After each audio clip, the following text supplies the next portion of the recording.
O que é o Pentecostes? Quem é o Espírito Santo?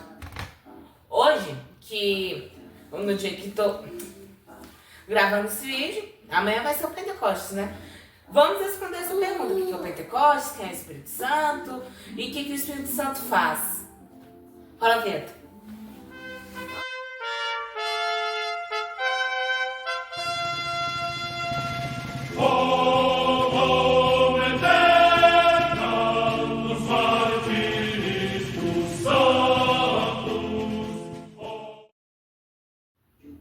O Espírito Santo é a terceira pessoa da Santíssima Trindade.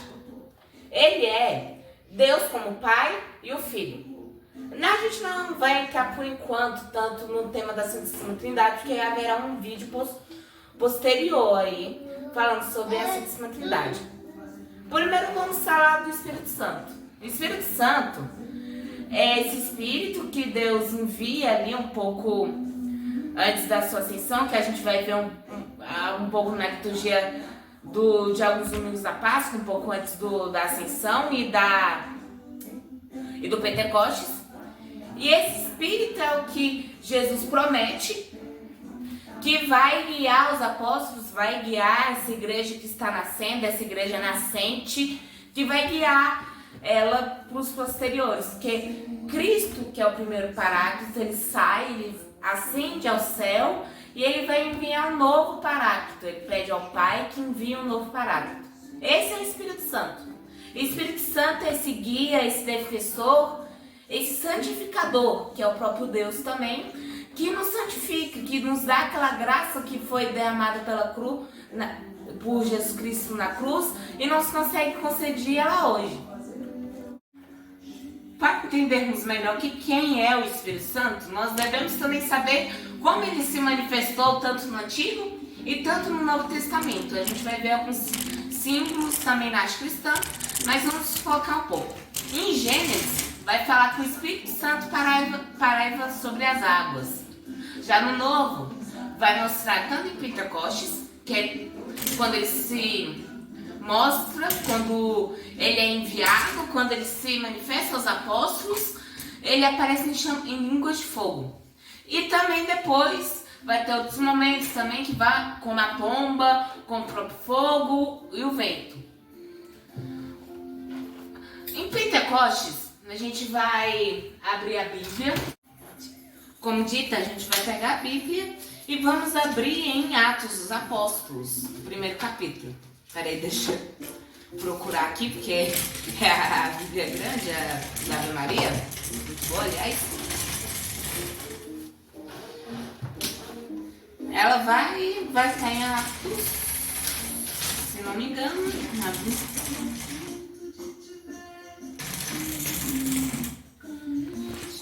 Atos dos Apóstolos, capítulo 2, dos versículos 1 ao 13. Chegando o dia de Pentecostes, estavam todos reunidos no mesmo lugar. De repente, veio do céu um ruído, como se soprasse um vento impetuoso. Encheu toda a casa onde estavam sentados. Apareceu-lhes então uma espécie de línguas de fogo, que se tiram e pousaram sobre cada um deles. Ficaram todos cheios do Espírito Santo e começaram a falar em outras línguas, conforme o Espírito Santo lhes concedia que falassem. Achavam-se então em Jerusalém judeus piedosos de todas as nações que aí debaixo dos céus. Ouvindo aquele ruído, reuniu-se muita gente e maravilha-se que cada um ouvia falar na própria língua. Profundamente impressionados, manifestavam sua admiração. Não só por ventura, galileus, todos esses que falam, como estão todos nós ouvimos falar em cada nossa língua própria, cada uma em nossa própria língua materna? Partos, medos e elamitas, os que habitam a Mesopotâmia, a Judéia e a Capadócia, o Ponto, a Ásia, a Frígia e a Pantífera, o Egito e as províncias da Líbia próximas a Cirene. Perseguindo os romanos, judeus ou prosélitos, sertenses e árabes, ouvi-los, publicaram essas novas línguas e maravilhas de Deus. Estavam, pois, todos atônitos e saber o que pensar. Perguntavam uns aos outros: o que significam essas coisas? Outros, porém, escarnecendo diziam: estão todos embriagados de vinho doce. Palavra do Senhor, graças a Deus. Que como a palavra nos fala, os discípulos estavam se reunindo depois daquela promessa que Cristo fez, que iria enviar o Espírito da Verdade, que é o Espírito Santo. E eles estavam se preparando, eles estavam ali na festa dos 50 dias, ou festa das semanas, que deu um nome depois para Pentecostes. Igual a Páscoa, que tem uma festa judaica e depois Cristo, na sua ressurreição, dá um novo significado, o Pentecostes é a mesma coisa. Então temos uma festa que era a festa da colheita, que então os judeus eles pegavam ali as suas colheitas, as primeiras colheitas de trigo e faziam uma oferenda a Deus. E agora temos agora vinda do Espírito Santo a essa igreja que estava nascendo ali, como eu já tinha falado, né? E é fato curioso que quem nos faz a igreja ser infalível, a igreja sempre está certa em doutrina, é o Espírito Santo que a guia, que faz ela não perecer, que as portas do inferno não a prevaleceram. É o Espírito Santo. Igual como Jesus tinha profetizado. Então assim, o Espírito Santo sim é uma pessoa importante da Santíssima Trindade. Assim, é triste a gente ver hoje muitos não saberem quem é o Espírito Santo, é triste sim. E saber quem é o Espírito Santo é bom para nós amá-los. Amar-vos a Ele, amar-vos a Deus. Porque ninguém ama o que não conhece, como o Santo Agostinho vai falar. Então vamos ter a graça que o Espírito Santo vai nos santificar, Ele que passa essa graça até nós hoje em dia. Sem o Espírito Santo não conseguiríamos ter essa graça que temos hoje em dia. Essa graça vem dos sacramentos, da Santa Missa, mas agora eu vou focar um pouco nos sacramentos, que vocês já sabem que é batismo, Eucaristia, confirmação, unção dos enfermos, matrimônio e ordem. Falei, e ordem, né? E eu queria focar um pouco em um, que é a confirmação, que nós conhecemos como crisma, particularmente. Na crisma é onde recebemos os 7 dons do Espírito Santo, que é sabedoria, entendimento, conselho, fortaleza, ciência e temor a Deus.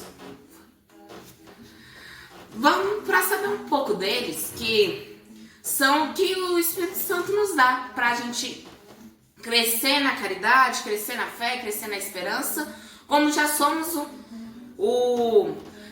da nossa fé, a essa confirmação. Aí por isso que nós ganhamos esses 7 dons. Os 7 dons do Espírito Santo são sabedoria, que você sabe segundo as coisas de Deus, falar o Evangelho. Entendimento, que é entender o que a nossa Santa Igreja fala, o que o próprio Deus revela e o próprio Espírito Santo revelou e revela.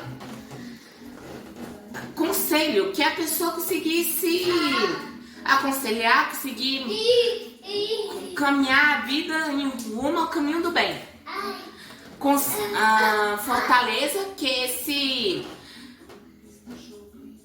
dom de a pessoa saber que Deus sempre está com ela, independente do momento. Então assim, ter a força igual com Deus, ninguém nos para. Igual os mártires, né? Um grande exemplo de fortaleza. Porque eles não tiveram medo de não amar a Deus, não negaram a sua fé. Mesmo falando para negar a fé, porque senão eles iriam ser mortos, eles não tiveram nada medo disso. Eles continuaram na fé e foram grandes heróis. Temos depois o temor a Deus, a piedade. A piedade é esse amor a Deus que nós temos, é o amor ao próximo também. como Jesus vai nos falar, amai a Deus sobre todas as coisas e amai o próximo como tu amas a si mesmo. E o último, temor a Deus, que vamos ter que você amar tanto a Deus, a pessoa amar tanto Deus, que não querer fazer alguma coisa contra Ele. Então sempre querer fazer o que lhe agrada, que é realmente reconhecer que Deus é aquilo que vai nos fazer bem e sem Deus nós não seremos nada. Ainda temos também o dom da ciência, que é esse amor profundo a Deus que quer o conhecê-lo mais, quer conhecê-lo. Então, sim, pelos estudos, estudando as Sagradas Escrituras, a Bíblia, a Sagrada Tradição, o Magistério e o que a Igreja nos diz para amarmos a Deus, estudar a vida dos santos, isso também é ciência. E por isso que o Espírito Santo é necessário para a gente, que é Ele que nos santifica. Que Cristo nos salvou na cruz? Sim, nos salvou. Pagou a nossa dívida com Deus, sendo homem e Deus? Sim. Mas sabemos que essa graça que vem dele, da cruz, que chega hoje em dia, que faz isso é o Espírito Santo, terceira pessoa da Santíssima Trindade. Como nós rezamos no Rosário, vamos rezar uma 3 Ave Marias em honra à Santíssima Trindade, Deus Pai que nos criou, Deus Filho que nos salvou e Deus Espírito Santo que nos santifica. Se vocês gostaram deste vídeo, deixa um like e se inscreve no canal para que a palavra de Deus, o que Deus quer nos falar hoje em dia, seja propagado e que a nossa Santa Mãe Igreja tenha mais fiéis. Que o Espírito Santo, que Deus abençoe vocês. Até a próxima.